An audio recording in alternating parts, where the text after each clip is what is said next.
Hello and welcome. This is kind of a rainy day here in Greenwich, Connecticut, and sitting next to me is actually our acting governor, Susan Bysiewicz. Hi, Susan. Hey, everybody. Thanks for having me. So happy to have you here. Okay, there's so much to talk about, and before I jump in, I just want to say the show is brought to you today by the Higgins Group. They have been voted best brokerage in Westport for 4 years straight in a row. They have been in business for 29 years, and they have over 400 agents. So remember Higgins Group when you're thinking about buying or selling real estate. Okay, Susan, there's so much to talk about. First of all, Susan Bysiewicz is our Lieutenant Governor today, actually acting governor, because why are you acting governor today? So I am acting governor because my constitutional duties involve being the governor when our governor is out of state or out of country, and he is out of the country at the Paris Air Show as we speak. How cool is that? Okay, so Susan has been Lieutenant Governor since 2019. Prior to that, she was Secretary of State from 99 to 2011. Yes, Wow, yes, you've been in and I was a politics. State representative before that. 93 to 99. There you Very go. impressive. Okay, actually want to start on kind of a somber note because a very terrible thing happened early in the morning, Saturday morning in Minnesota. Ugh, it was very terrifying and horrific to have lawmakers shot. Literally 2 people, a former Speaker of the House in Minnesota, assassinated along with her husband. 2 others shot. Fortunately, they seem like they will make a full recovery, and that is a state senator and his wife. And all of this happened at a moment when we were getting ready for the No Kings rally in Hartford, which was, I think, the biggest one. There were 10,000 people there, 10,000 people. And we were gathered, and I say we because I was there with many colleagues from our state legislature, and all of a sudden I saw that people were looking at their phones, and it was because breaking news had hit. And sadly, so many of the legislators that were gathered had actually, because they attend conferences, national legislative conferences, knew the state senator who was shot, knew the former Speaker of Minnesota. Just so terrifying. That must have been really tough. You're standing there. You have really, I mean, you have to prepare, be ready for a rally. This is a big No Kings rally, right? All of these senators, these lawmakers are standing out in public. Right. Right. This has now become an incredibly dangerous situation. We have people, elected officials now, who are really, really worried about their lives, understandably, you being one of them. And I just want to remind anybody listening to this, Susan does this because she cares, right? I love helping people every day. Yes. I do. I love my job. I feel very fortunate. And I will also say, I've always felt safe when I was out in public, either as a state representative, Secretary of the State, Lieutenant Governor, I'll be honest, as Secretary of the State, and as Lieutenant Governor. Unfortunately, I've received threats, and they, and I think lawmakers have as well. Lawmakers who went through the state income tax vote had tires slashed, were threatened. So sadly, unfortunately, it's a part of the job. And what is very disturbing to me is this divisiveness that we have, and this ever since January 6th happened, also this tendency to foment violence, and political violence is never ever acceptable. I don't recall. I mean, I think it was pretty small during the Vietnam War protests, and I don't really recall political assassinations, at least in our generation. I think we're pretty close to the same age. And just seeing this happen, but also knowing what it takes. I've run for state senate. You've been in politics. These are jobs that don't pay well. It's because you feel passionately, you want to help people. You're a state servant. Right. And you have to be worried about your safety now, and it's mind-boggling and scary. And we need people like you who care and are really committed to Well, doing better job here. So thank you. I do want to stress this. On April 5th, when there were many protests across the state, and I went to a number of them, including Hartford and Newtown, and then on New King's Day, I attended a number of events. In addition to going to Hartford, I went to Manchester and Middletown, and what was amazing was there were hundreds, if not thousands, of people that showed up to rallies across the state. No issues with any kind of violence, even though there were folks on the other side trying to engage. Incite. But the good news is people didn't take the bait. And I think at this moment when our democracy is threatened, I think those No Kings rallies showed people wanted to exercise their right to assemble freely, to speak as they choose. That is what all of our forebears, our relatives who served in the United States military in our country, have fought for, the freedom to exercise our rights. Yes. So kind of moving from the No Kings protest, so I believe around 5 million people across the country, and pretty much mostly peaceful protests, I believe, participated. At the same time, there was a military parade.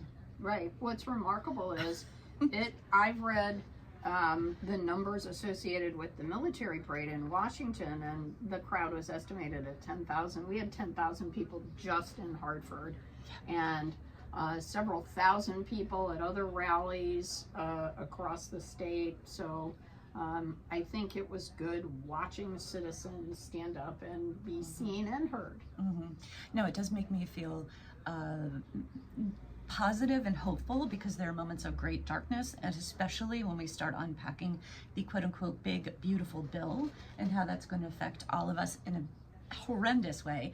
And by the way, right here in the state of Connecticut, in just the budget that was passed, Susan can speak directly to this, but we've had to ameliorate some of we don't even know what the cuts are yet fully, right? So what have we done in our budget? So we have just passed our 7th balanced budget.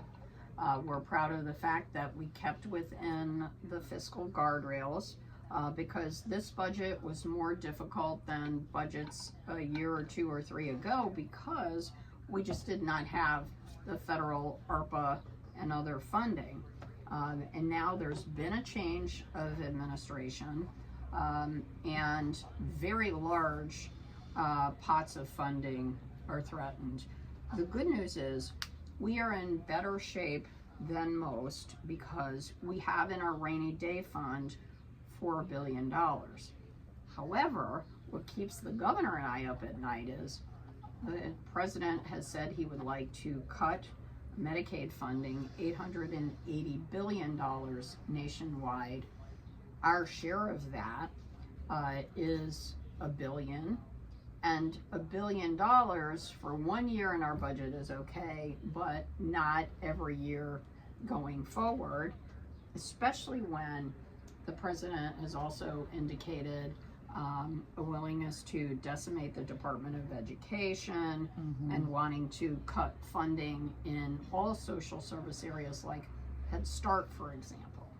So what I like to tell people is that our budgets are reflections of what our priorities are for the state.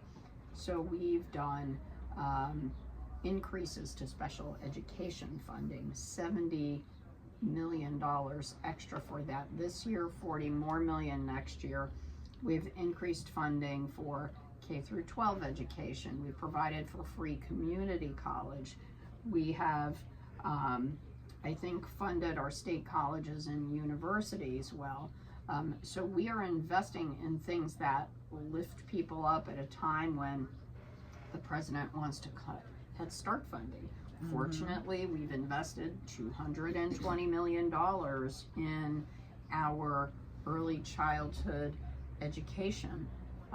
Foundation, and CCMAR has been at the forefront of that. Thank you. That's so important. So we've tried to show that we're increasing funding to Medicaid. We've increased funding by more than $100 million to Medicaid at a time when those cuts that would affect almost 1 million people. Brutal. It's Yes. going to be, and it's going to I don't think people are understanding how deeply this is going to hurt over time, but you guys have done an incredible job and are really thoughtful and thinking ahead and trying to fund these incredibly important programs between childcare, Head Start. What about veterans? I know that it really hits us hard here in the state of Connecticut. What are we doing for veterans? So we are increasing funding for veterans health care. We just passed a bill that will allow veterans who are 100% disabled to pay no property taxes, which is a huge, it's something that had been in the works and had been discussed and debated for years. Finally, it passed last year. This year there were some tweaks to it. But I also am very concerned about funding to our VA hospital. The closest one to you all is in West Haven. There's also one in Newington. And we are concerned because we have 130,000 military veterans in our state that rely on the VA for their care. So we are trying to increase access for veterans to health care. And also our VA is building more housing for veterans and their families, which is really, really important, especially now. Very, very important programs. Just a reminder, anybody listening and who's thinking we need less government, we got to cut everything everywhere, as in Doge-like slashing. What we have in our state, we are so lucky. We have lawmakers who care, who think ahead, are seeing these Medicaid cuts, are understanding that our veterans are going to be hurting even more. They've even thought of cutting their property taxes or down to zero. So I want people who are thinking about when you have a public servant who is literally looking through across the board, how do we help children, education, special education? And this is what's sitting next to me. Acting governor right now, Susan Bysiewicz, who truly cares. And they're really thinking about what they can do to help us, the citizens of Connecticut. And we're going to be in much better shape because of this. Well, and there are other ways besides our budget that the governor and I try to protect and uplift our families, because I think the other thing besides impending cuts are threats to our rights. And the reproductive rights in our state and across the country have been threatened. Fortunately, we have a Roe versus Wade statute in our state law. There was discussion this session about whether we should put reproductive rights into our state constitution. I like that. I do too. I hope we do that.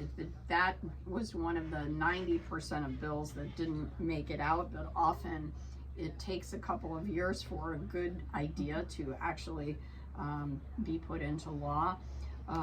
Voting rights. We have one of the strongest voting rights laws. It's called the John Lewis Voting Rights Act here in our state to protect voter rights. We have early voting. We have changed our absentee ballot laws to provide you don't need an excuse. You can just use it for convenience.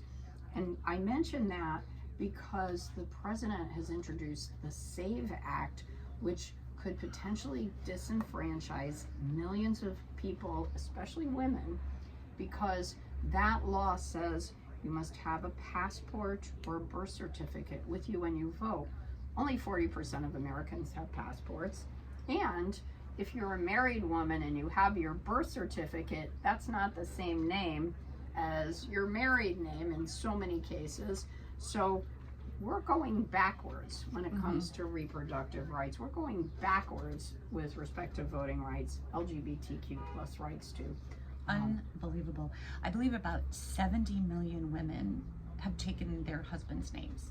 So you're talking about a very large chunk of voters who will have a hard time making sure that they can vote. They have to show up with not only their birth certificate, but their marriage license. But if you're like me, I've been divorced 3 times, changed my name a few times. I know, Susan's face. And do you know how much documentation I would have to show up with? I'm just trying to picture what you would put in your wallet. That's a lot. I mean, thankfully I do have a passport, but we have a lot of people that would really not be able to easily vote given those requirements. It's mind-boggling. So the SAVE Act is really about disempowering female voters. And why would they want to disempower us, Susan? Well, there's been an all-out assault on women's rights. It's the reproductive rights that I've talked to, the right to decide about your own body, and even more disturbing, the attempt to take away FDA approval for mifepristone, which is a drug that's been used safely for abortion by millions of women, not just in the United States, but around the world. And also to see vaccinations as a target, that COVID-19 vaccinations are no longer recommended for most people. My goodness, vaccines, we know it because the governor and I were in the thick of it during the pandemic. We know vaccines save millions of lives in our state. It is mind-boggling. There's so many things here. I mean, it just did a pile. It just gets bigger and bigger each day where I read something else. There's something in the big, beautiful bill that basically says AI is not going to be regulated for 10 years. And I know this has been a discussion at the state level, and I know we did not choose to regulate AI here in Connecticut, but I do believe we need some guardrails. It is really important that we have protections, because unfortunately, AI has been used to traffic humans. It's been used to abuse women and children. And that is a terrible concern. Like, online safety continues to be a huge concern. And fortunately in our state, we prioritize the safety of kids and women. And I do want to say, one way we've done that is to add another bill to our already strong gun safety laws. And a law was passed this session to hold gun manufacturers and dealers responsible if they don't use reasonable care to make sure only law-abiding people get access to guns. Because unfortunately the crimes, the gun violence that we see in our state largely occurs when you have people who have gotten guns illegally. And this is why we need nationwide gun safety laws. We do have strong laws in Connecticut, but unfortunately our borders don't keep all of those illegal guns out. Just glad that you are all working very hard for gun safety here in Connecticut. We do have one of the lowest gun violence numbers in the country. I think we do. Massachusetts might be just a little ahead of us. But again, that's due to our hard work, and it started after Sandy Hook. And it did, and we've continued, because in 2023, 10 years after Sandy Hook, we passed another updated assault weapon ban, because what happens is gun manufacturers and dealers will make weapons that get around our laws. So we were ready for an update. We also made sure that we expanded Ethan's law, which requires the safe storage of guns and ammunition to hopefully prevent kids from getting access to guns that are in the home. All of this legislation, again, these are thoughtful, caring people who want you to be safe, right? To have some safety nets, to have Medicaid, to make sure our veterans have homes, and the disabled are supported, that our special education is funded. And again, those of you sitting there going, oh my gosh, these Dems, all they do is, spend, and they're not being responsible fiscally. That's not true. Actually, It's we, the opposite. we invest in people, Yep. but we do it in a way that hopefully will save money. I'll give you an example. So we spent more on special education because literally more than 20% of our 500,000 students across the state that are in K through 12 are in special ed. And to have special ed costs go up every year is not sustainable for towns, and that means property taxpayers pay more. So the reason we wanted to invest in early childhood education is because the research shows that if you invest in a high quality early childhood education program like a Head Start program, that child is 60% less likely to go into special ed. So it saves money. Also, it makes our economy more productive because the more early childhood programs that you have that are free or reduced price, it means more parents could be working and supporting their families and spending money to buy groceries, on rent, utilities, etc. So good for everybody. It's awesome.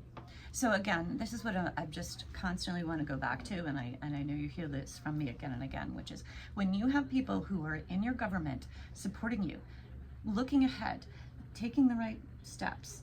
We actually have a full rainy day fund. Just another reminder, you've paid down $9 billion of unfunded liabilities. Is that correct? That's right, and that saves, and just so people know, that saves the taxpayers $750 million a year. So that means more money to support education, to put into fixing our roads and bridges and infrastructure. It just means more that we can invest in the state. Again, we're very lucky. Thank you. Our acting governor right now, Susan Bysiewicz, she's running the state. Our governor is actually out of town. He is, Yep. out of state. Out Yep. of state. And I appreciate so much you spending time with us and telling us what's been going on. It's lovely to see you, and thank you course. for having me. Of course. And again, thank you for doing all the hard work that you're doing in the context of an environment that's not very safe lately. And that is scary for me, it's scary for you, and everybody out there. You need to really love your elected officials. They're working hard. Thank you so much. Appreciate it.